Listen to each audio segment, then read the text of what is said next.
2004 मसीह केन्द्र बीजेपी सरकार जे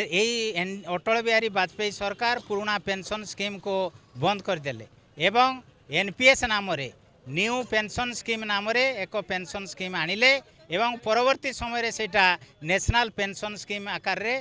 अवगत है। यही नेशनल पेंशन स्कीम रे थिला जे सरकार जो दरमार 50 भाग देवार जो व्यवस्था थिला ता परिवर्ते कर्मचारी माने निज दरमारू टंका कंट्रीब्यूट करेंगे से टंका विभिन्न बीमा कंपनी रे विनियोग हेबो एवं स्टॉक एक्सचेंज रे विनियोग हेबो शेयर बाजार रे विनियोग हेबो सही अनुसार से माने पेंशन पाइबो। तेणु कर्मचारी माने आगु विरोध करी केंद्रीय ट्रेड यूनियन एआईयूटीसी समेत 10टी केंद्रीय ट्रेड यूनियन लगातार भाव में यार विरोध करने फल सरकार ये आंदोलन चापरे आंदोलन को स्थिमित करने यूनिफाइड पेंशन स्कीम आनिचंती। ए यूनिफाइड पेंशन स्कीम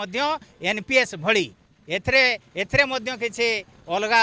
व्यवस्था नहीं टंका देबे कर्मचारी माने सही अनुसार विनियोग हेबो एवं टंका पाइबे से आम यूपीएस को विरोध करुचु एवं ओल्ड पेंशन स्कीम 2004 मसीहा पूर्व जहाँ थिला सेटा कर्मचारी मानक लागू करा।